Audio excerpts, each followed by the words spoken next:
Mais à culpa. Merci beaucoup. Ça fait plus de 25 ans que je n'ai plus fait la physique. Hein? Donc, les corps des mêmes signes se repoussent. Oui. Hein? Plus avec plus, se repousse. Moins avec moins, se repousse. Voilà. Moins avec plus. Boum. Voilà. Amen. Boum. Vous voyez que l'homosexualité n'est pas dans le plan de Dieu. Même la physique refuse ça. Amen. Même la physique refuse ça. Alléluia. Gloire au Seigneur. Voilà, bien aimé.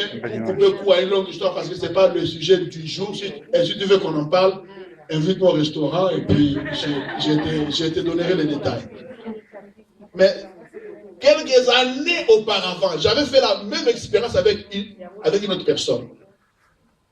En Afrique. Et comme ça, la princesse Kate va comprendre que sa rivale n'est pas en Belgique. Il n'y a pas de rivale. Amen. En tout cas, je n'étais pas pasteur. Hein? Je dois vous dire vraiment les choses que sont. J'étais vachement amoureux. Amen. Sérieusement. Je vais parler comme notre accent camerounais. Sérieusement. C'est notre accent camerounais. Sérieusement. J'insiste sur toutes les syllabes. Sérieusement amoureux. Et puis j'ai dit non. Je quitte Kinshasa, je vais à l'intérieur du pays. Chez moi. Il dit, avant de venir d'Europe, je vais d'abord voir les Mayumbu, la terre, le village natal. Au fur et à mesure que j'allais à ma région, je sentais une distance entre cette fille et moi. Donc voilà que le fait de m'éloigner d'elle, à la fin, j'ai dit non, je ne sens rien. Donc cette fille était en train de m'envoûter. Parce que j'étais en sa présence. Amen. Elle était en train de m'envoûter tout simplement. Parce que j'étais avec elle, donc vachement amoureux. Alléluia. Amen. Je m'éloigne d'elle, je ne la sens plus dans mon cœur. Amen. Mais avec la princesse Kate, loin des yeux. Et voilà, c'est ça qui m'a ramené en Belgique. Parce qu'une partie de moi était restée ici. Une partie de moi était restée en Belgique. Je crois que le corps était là-bas, le cœur était resté ici. J'ai dit non, retour. Alléluia. Bien aimé, qu'on ne vous trompe pas que pour épouser quelqu'un, il faut seulement que tu aies une vision, il faut que tu aies un songe. Il faut que tu sentes. Amen. Il faut que tu sentes. Que quand tu es dans sa présence, tu te sens bien. Disons, le pasteur a dit bien. Quand tu te sens dans sa présence, tu te sens épanoui. Disons épanoui. Quand tu es dans sa présence, tu te sens rassasié. Disons rassasié. Gloire à Jésus. Voilà maintenant la même expression, loin des yeux, près du cœur, en russe. Si tu le traduis en français, ça veut dire, en anglais, stupid idiot. Stupid idiot. Stupid idiot. Idiot stupide. En d'autres termes, imbécile. Alléluia. La même expression. Problème de quoi? Un problème de communication. Communication interculturelle. Est-ce que nous comprenons? Est-ce que nous employons les mêmes mots? Les mêmes mots est utilisé différemment par les uns et par les autres. Par un pays et par un autre. Alléluia. Donc, le manque de communication est un problème. Être étranger l'un de l'autre, ils sont étrangers. Il y a des familles où les membres sont étrangers l'un de l'autre. Je ne dis pas que toi tu es camerounaise et lui il est malien. Non, ce n'est pas de ça que je parle. Alléluia. Être étranger l'un de l'autre, c'est tout simplement ne pas se connaître l'un et l'autre. Ne pas se connaître. Mais vous êtes dans la même famille. Ça peut arriver avec ton frère, avec ta soeur. Vous ne vous connaissez pas. Et nous entendons souvent l'expression « tu ne me comprends pas, tu ne me connais pas ». Alléluia. Disons étrangers. Étrangers. Quelle est la solution pour que vous ne soyez plus étrangers l'un de l'autre, c'est savoir passer du temps ensemble. Amen. Amen. Savoir passer du temps ensemble. Il y a des couples qui sont étrangers, quoique vivant ensemble depuis 5 ans. Vivant ensemble depuis 10 ans. Ils sont étrangers l'un de l'autre. Et ce n'est pas étonnant, tu vas entendre l'homme dire que ma femme, je ne la connais pas. Ma femme, je ne la comprends pas. Et même l'homme tenir le même discours. Et la femme tenir le même discours tel que mon homme, je ne le comprends pas. Je ne le connais pas. C'est tout simplement parce que vous êtes étrangers l'un et l'autre. Vous ne vous connaissez pas. Tout simplement parce que, deuxième chose, vous ne communiquez pas. Là, on revient à la communication. Ou vous avez une mauvaise communication. Alléluia. Maintenant, la solution pour ne plus être étranger l'un de l'autre, c'est savoir passer du temps ensemble. Ils sont passés du temps ensemble. Maintenant, beaucoup de familles pensent qu'ils passent du temps ensemble quand ils sont dans le living devant la télévision. En train de suivre, et quoi? Un théâtre de chez lui, un sketch. Ou un film qu'ils aiment beaucoup. Ils pensent qu'ils passent du temps ensemble. Alléluia. Je reproche à mes enfants, à l'heure des JSM, nous pouvons être à table en train de manger, mais ils sont en train de s'échanger des SMS avec je ne sais qui, je ne sais qui est où, je ne sais qui fait quoi. Amen. À table, s'il vous plaît. Vous mangez, mais son GSM à la main. Amen. Dis à ton voisin, le pasteur ne parle pas de toi. Le pasteur ne parle pas de toi. Physiquement, elle est là, mais mentalement, elle n'est pas là. Ou il n'est pas là. Ton mari peut être là, tu es content que voilà, il est à la maison, mais il est ailleurs. Alléluia. Alléluia. Ils ont passé le temps ensemble.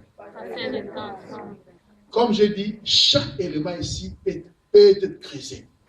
Maintenant, j'aimerais vous dire que les gens qui passent du temps ensemble, un temps de qualité, ils restent ensemble. Amen. Les gens qui passent du temps ensemble restent ensemble.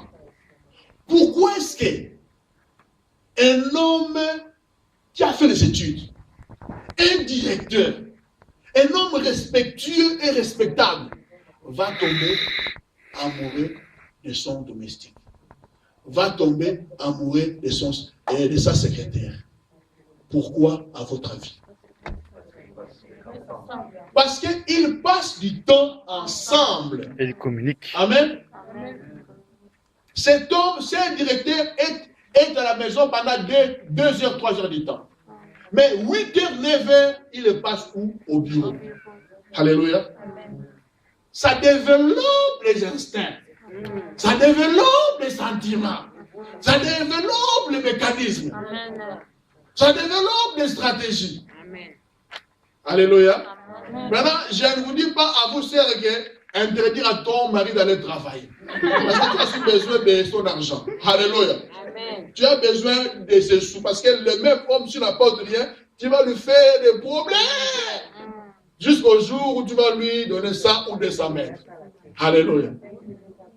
Où tu vas commencer à jeter ses affaires du 12e étage de votre immeuble. Non pas par des valises, mais dans des sacs gris. Des sacs de poubelle. Alléluia. Alléluia. Non. Je pense et je suis convaincu qu'aucune sœur de cette église ne peut faire ça. Alléluia.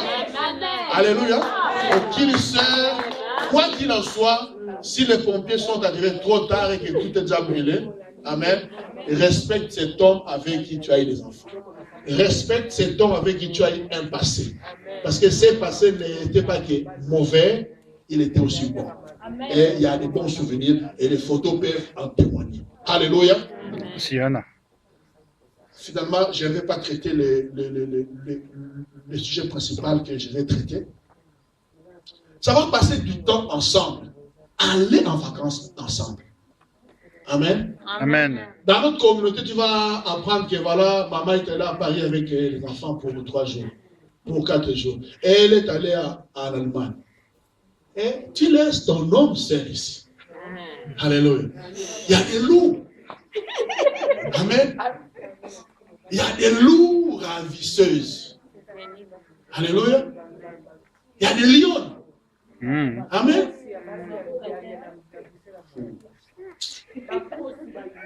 Oh Seigneur, aide-nous. Seigneur, aide-nous. Tu les livres. Quel que soit l'argent que ça demande, dépenser. L'argent ne peut pas être échangé à la valeur de votre couple. Ne peut pas être estimé à la valeur de votre famille. Passe du temps ensemble avec tes enfants. Passe du temps ensemble. Il y a des parents qui ne connaissent même pas les fréquentations de leurs enfants. Je suis entré au Facebook, non pas parce que je voulais. Bon, je sais qu'il y a des gens qui disent Internet, c'est démoniaque, Internet, c'est cela, Facebook, c'est des futilités, ça. Bon, je ne commente pas sur leurs remarques. Mais moi, je suis entré au Facebook parce que j'ai voulu aussi savoir ce que font mes enfants. Amen. Amen. Amen. Je voulais savoir ce que font mes enfants. Amen. Parents, si tu dois faire des cours d'Internet, fais-les. Parce que les enfants apprennent vite, ils ne font pas des cours, mais ils font des choses sur Internet. Gabriela va faire des choses sur Internet que moi-même je n'arrive pas à faire. Alléluia. On dit que si ton GSM ne fonctionne pas bien, ou tu ne sais pas quoi faire, donne seulement à un enfant, à un petit enfant de 7-8 ans, et tu seras très étonné comment est-ce que ce GSM va commencer à fonctionner normalement. Je dis non, je vais entrer au Facebook moi aussi. Maintenant, elles sont toujours à l'avance par rapport à moi. De temps en temps, je leur demande, mais comment faire ça, ça. Et puis là, ça me donne la possibilité aussi d'avoir un regard de contrôle. Ah non, la photo que tu as mis là sur Facebook de toi, je ne l'apprécie pas trop. Enlève ça. Amen. Parents, faites les cours d'Internet. Apprenez comment fonctionne Facebook. Même si toi tu penses que c'est démoniaque, c'est diabolique, mais tes enfants trouvent que c'est le paradis. Donc, entre dedans, s'il te plaît. Alléluia. Alléluia. Disons, passez le temps ensemble. Mais la dernière chose que je vais aborder, c'est savoir quand et comment viennent les problèmes. Quand et comment viennent les problèmes. Non. Je ne vais pas citer une dernière chose.